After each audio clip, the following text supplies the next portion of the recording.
Hello बच्चों, class 11 physics में आज हम लोग चैप्टर 4 का एक नया टॉपिक पढ़ेंगे। इस टॉपिक का नाम है कार्य ऊर्जा प्रमेय। तो ये कार्य ऊर्जा प्रमेय बहुत ही इम्पोर्टेंट टॉपिक है। इसका पहले हम लोग डेफिनेशन देखेंगे कि यहाँ बोल क्या रहा है। इसके बाद इसके डेफिनेशन के अनुरूप इसको हम लोग प्रूफ करेंगे। ठीक है, कार्य ऊर्जा प्रमेय को तो पहले देखिए कि कार्य ऊर्जा प्रमेय होता क्या है। इस प्रमेय के अनुसार किसी वस्तु पर लगाए गए बल द्वारा किया गया कार्य उस वस्तु की गतिज ऊर्जा में परिवर्तन के बराबर होता है। मतलब हम लोग का जो कार्य है W, वह गतिज ऊर्जा में परिवर्तन, गतिज ऊर्जा कैनेटिक के लेते हैं ना, गतिज ऊर्जा में परिवर्तन के बराबर होता है। यही चीज हम लोगों को इसमें प्रूफ करना है। एक बार और देखिए डेफिनेशन को। इस प्रमेय के अनुसार किसी वस्तु पर लगाए गए बल द्वारा किया गया कार्य उस वस्तु की गतिज ऊर्जा में परिवर्तन के बराबर होता है।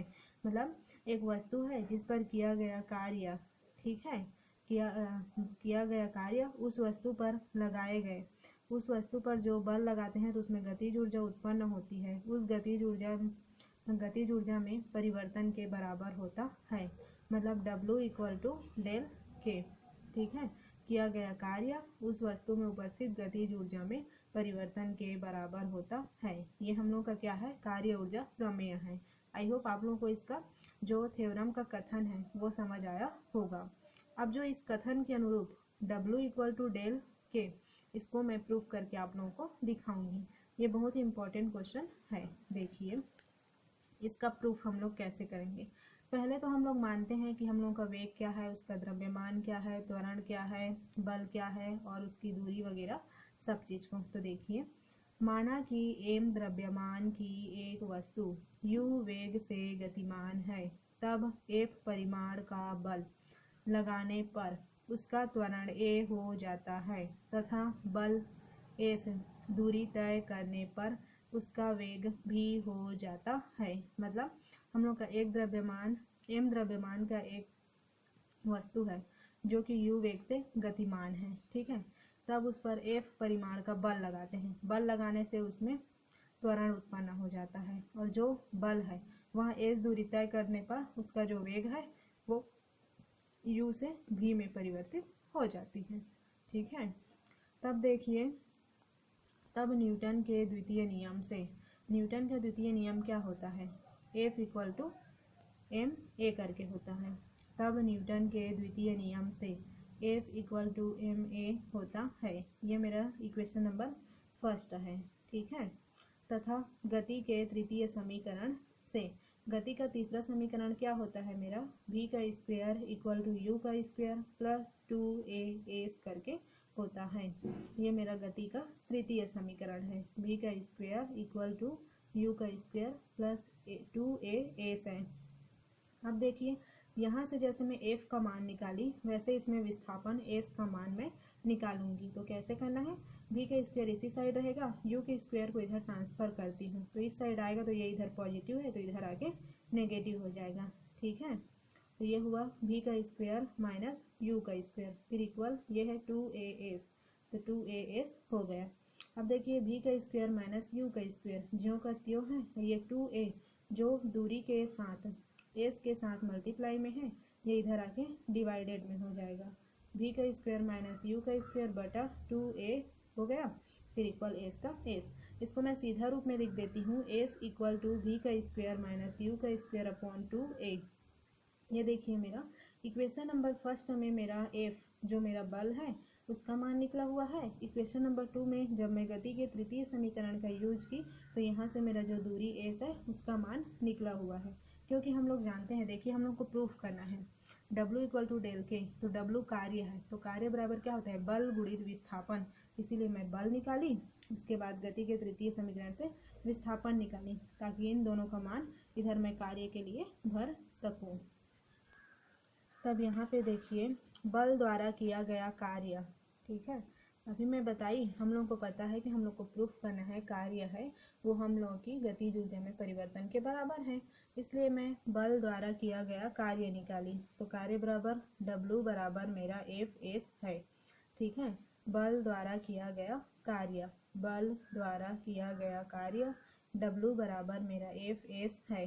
फिर W का मैं W रखी, F का मान इक्वेशन नंबर फर्स्ट में मैं क्या निकाली हूँ MA, और S का मान क्या निकाली हूँ क्वेश्चन नंबर 2 में V का स्क्वायर माइनस U का स्क्वायर अपॉन 2A। समीकरण पहला और दूसरा से एक बार देखिए इक्वेशन फर्स्ट और सेकेंड को। ये देखिए समीकरण पहला F का value F equal to MA और दूसरा में S का वैल्यू V का स्क्वायर माइनस U का स्क्वायर अपॉन 2A, इसको लेकर मैं यहाँ पे पुट की हूँ। ठीक है, W का W, F का मान इक्वेशन नंबर फर्स्ट से, S का मान इक्वेशन नंबर 2 से। अब देखिए W का W, MA को इसके साथ में मल्टीप्लाई की। ठीक, पहले तो MA का MA रखी, ये देखिए V का स्क्वायर माइनस U का स्क्वायर बटा 2A है, तो दोनों का बटा है ना, तो दोनों का बटा में बांट दी, तो V का स्क्वायर अपॉन 2A, फिर यहाँ पे माइनस U का स्क्वायर अपॉन 2A, मतलब V का स्क्वायर अपॉन 2A फिर माइनस U का स्क्वायर अपॉन 2A। अब देखिए W का मैं W रखी, फिर MA का MA, फिर क्रॉस V का स्क्वायर अपॉन 2A, फिर माइनस यहाँ पे भी MA का MA और क्रॉस करके U का square upon 2A।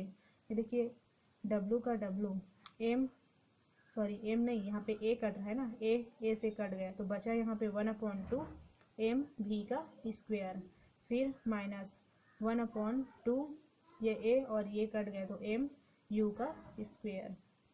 W equal to क्या हो गया मेरा 1/2 M V का स्क्वायर माइनस 1/2 M U का स्क्वायर हो गया।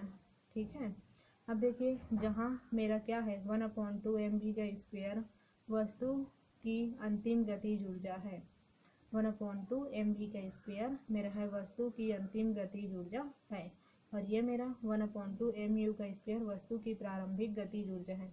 क्योंकि भी मेरा अंतिम वेग है इसलिए ये हम लोग का वस्तु का अंतिम गतिज ऊर्जा है, ये वाला हम लोग की प्रारंभिक गतिज ऊर्जा है। इसका मतलब क्या हो जाएगा W इक्वल टू अंतिम गतिज ऊर्जा, इसको मैं क्या लिख सकती हूँ यहाँ पे, अंतिम को K2 और प्रारंभिक को K1 करके भी रख सकती हूँ। तो अंतिम ये है तो इसके लिए यहाँ पे मैं क्या कर दी K2 और प्रारंभिक के लिए K1। तो देखिए इसमें हम लोग जानते हैं चूंकि करके रहता है ना कि K2 minus K1 equal to क्या होता है डेल K करके होता है। ठीक है, इतना का मान इतना, तो इतना इक्वल टू मैं यहाँ पे रख दी डेल K करके। ठीक है, तो डेल K आया, मतलब क्या है बल द्वारा किया गया कार्य वस्तु की गतिज ऊर्जा में परिवर्तन के बराबर होता है। हम लोग का कार्य ऊर्जा प्रमेय यही है कि बल द्वारा किया गया कार्य वस्तु की गतिज ऊर्जा में परिवर्तन के बराबर होता है। बल द्वारा किया गया कार्य वस्तु की गतिज ऊर्जा में परिवर्तन के बराबर होता है। आई होप आप लोगों को ये वीडियो समझ आया होगा। यह हो गया हम लोगों का कार्य ऊर्जा प्रमेय। अब इसके बाद कार्य ऊर्जा प्रमेय के जो लाभ है उस लाभ को हम लोग देखते हैं। यहाँ पे देखिए प्रमेय का लाभ, जो कार्य ऊर्जा प्रमेय है उसका लाभ क्या है। कार्य ऊर्जा प्रमेय का उपयोग उस समस्याओं को हल करने में किया जाता है जहाँ परिणामी बल द्वारा दिए गए कार्य की गणना करनी होती है। किन समस्याओं के लिए किया जाता है, जहाँ परिणामी बल द्वारा किए गए कार्य की गणना करनी होती है किंतु बल और विस्थापन का ज्ञात होना संभव नहीं होता। ऐसी स्थिति में यदि गतिज ऊर्जा में कमी या वृद्धि ज्ञात हो तो बल द्वारा किए गए कार्य की गणना आसानी से की जा सकती है।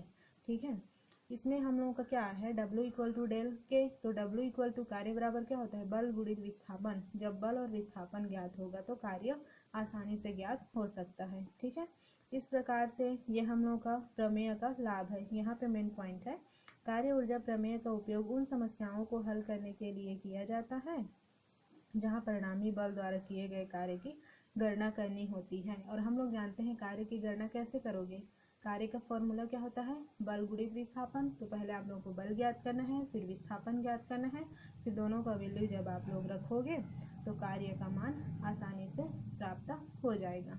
ठीक है, तो ये हम लोगों का टॉपिक था कार्य ऊर्जा प्रमेय। आई होप आप लोगों को समझ आया होगा। तो आज की वीडियो में बस यही वाला टॉपिक रखते हैं, दूसरे दिन दूसरा टॉपिक पढ़ेंगे। आज के लिए थैंक यू।